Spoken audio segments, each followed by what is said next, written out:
ఏదైనా చేసి పెద్దిరెడ్డిని అరెస్ట్ చేయాలి. పాజిబిలిటీ ఉందా? సాధ్యమేనా? ఇప్పుడు మదనపల్లె ఫైల్స్ దాని చుట్టూ పెద్దిరెడ్డి పిఏనో లేకపోతే మాజీ ఎమ్మెల్యేలో వీళ్ళందరి మీదనకి తీసుకెళ్తున్నారు. అక్కడ పెద్దిరెడ్డికి ఏమైనా అవుతుందా? నాకున్న అవగాహన మేరకైతే ఇప్పుడు వీళ్ళు వేసినటువంటి ఒక వార్తల్లో ఉన్నటువంటి ఒక కేసులు ఉన్నాయి.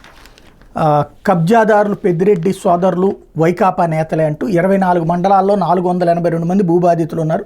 ప్రైవేటు ప్రభుత్వ భూములు ఆక్రమణల మీద 229 ఫిర్యాదులు, మదనపల్లిలో వెలువెత్తిన ఫిర్యాదులు, తిరుపతి శ్రీకాళహస్తిలోని 100 కోట్ల భూముల స్వాహ, వాటిపైన విచారణ కోరుతున్న ప్రజా సంఘాలు అన్నట్టు. బేసిక్గా ఇవన్నీ వ్యక్తిగత వివాదాలు అవుతాయి.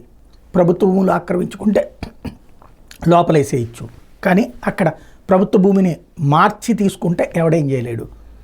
బేసిక్గా ఇవన్నీ వార్తలకు పరిమితం అవుతాయి. లైక్ ఇంతకుముందు తెలుగుదేశం పార్టీలో అచ్చెన్న అయ్యన్న పాత్రుడు వివాదాలు, లేకపోతే బండారు సత్యనారాయణమూర్తి విభేదాలు, ఇవన్నీ అట్లాగే ఉంటాయి. ఏమైనా చేయగలిగారా అంటే ఏముండదు. పెద్దిరెడ్డిని అరెస్ట్ చేయాలంటే పెద్దిరెడ్డి ఇంట్లో జరిగిన పంచాయతీను పెద్దిరెడ్డి డైరెక్ట్గా భూమి ఎవరిదన్నా బలవంతంగా లాక్కోవడం, అక్కడ ఉండే ఆ ఏరియాలో భూమి వాల్యూ 5 లక్షలు 10 లక్షలు ఉంటుంది. దానికోసం పెద్దిరెడ్డి ఎవరి కుటుంబాన్ని లాక్కునేటటువంటి తీరుంటుందని నేనైతే భావించను. ఖచ్చితంగా వాళ్ళ అనుచరులు చేసుంటారు, నో డౌట్. ఎందుకంటే ప్రతి రౌడీ వెనకాల లేదా ప్రతి ఫ్యాక్షనిస్ట్ వెనకాల ఉండేటటువంటి వాళ్ళు వాళ్ళ పేర్లు చెప్పుకుని చేస్తారు.